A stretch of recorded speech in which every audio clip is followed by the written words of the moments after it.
Hello guys, welcome back to Tellywood updates. इस video में बात करने जा रहे हैं हम जी और सोनी के कैंसल्ड मर्जर के बारे में और उसकी क्या इम्प्लीकेशंस अब बढ़ रही हैं, उसके क्या आफ्टर इफेक्ट्स यानी कि क्या अब कंसीक्वेंसेस चल रहे हैं ये दोनों कंपनीज के मर्जर ना हो पाने के कारण। तो गाइस, जैसी टर्मिनेशन हो गई है मर्जर स्कीम की, तो सोनी पिक्चर्स नेटवर्क ने ये मांग करी कि उनको $90 मिलियन की एक फ़ीस चाहिए जी की तरफ से, जिसको उन्होंने कहा टर्मिनेशन फ़ीस। बिकॉज जी की तरफ से जो गलतियां हुई हैं उसी के कारण तंग आकर सोनी वालों ने ये फ़ीस को मांगा है और इस मर्जर को टर्मिनेट करा है। बिकॉज दोनों ही कंपनीज करना चाहती थी मर्जर, लेकिन जी की तरफ से बहुत ज़्यादा डिले होता गया, डेडलाइंस एक्सटेंड होती रही, एक के बाद एक नई नई डेट नई नई डेडलाइन, और इसी के करके प्रॉब्लम्स क्रिएट होती गई, जिस करके मर्जर को बंद ही करना पड़ा एंड में आकर।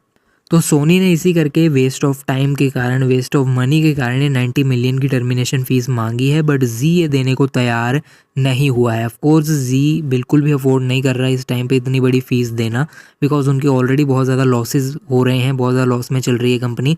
मर्जर थी एक आखिरी होप और वो नहीं हो पाया, तो वो इतनी ज़्यादा पेमेंट्स वगैरह कहाँ दें, ऑलरेडी सर्वाइव करना मुश्किल हो रहा है जी एंटरटेनमेंट के लिए। अब अगर जी तैयार नहीं हो रही और सोनी टर्मिनेशन फ़ीस मांग रही है, तो इसका क्या आउटकम निकलेगा? तो इसका आउटकम ये निकला है कि जी अब national company law tribunal Mumbai के पास गया है और उनसे यही मांग करी है कि सोनी का ये जो डिसीज़न है इसको रिवर्स करा जाए, टर्मिनेशन फ़ीस जो वो मांग रहे हैं।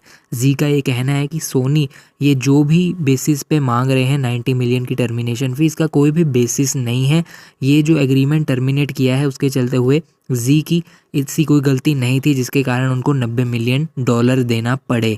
और इसी करके अब ये जो चीज़ है ये यहाँ पर नेशनल कंपनी लॉ ट्रिब्यूनल तक पहुँच चुकी है और वो फैसला लेंगे इस चीज़ को लेकर कि कौन देगा 90 मिलियन या फिर देगा भी या फिर नहीं, यानी कि सोनी को उनके मांगे हुए 90 मिलियन मिलेंगे या फिर नहीं मिलेंगे। तो सोनी तो चाहता है अपने 90 मिलियन टर्मिनेशन फ़ीस, लेकिन जी देने को तैयार नहीं है और इसी करके अब गए हैं लॉ ट्रिब्यूनल तक। आने वाले दिनों में देखते हैं इस पर क्या अपडेट मिलता है, यानी कि सोनी की तरफ फैसला लिया जाएगा या फिर जी की तरफ फैसला लिया जाएगा।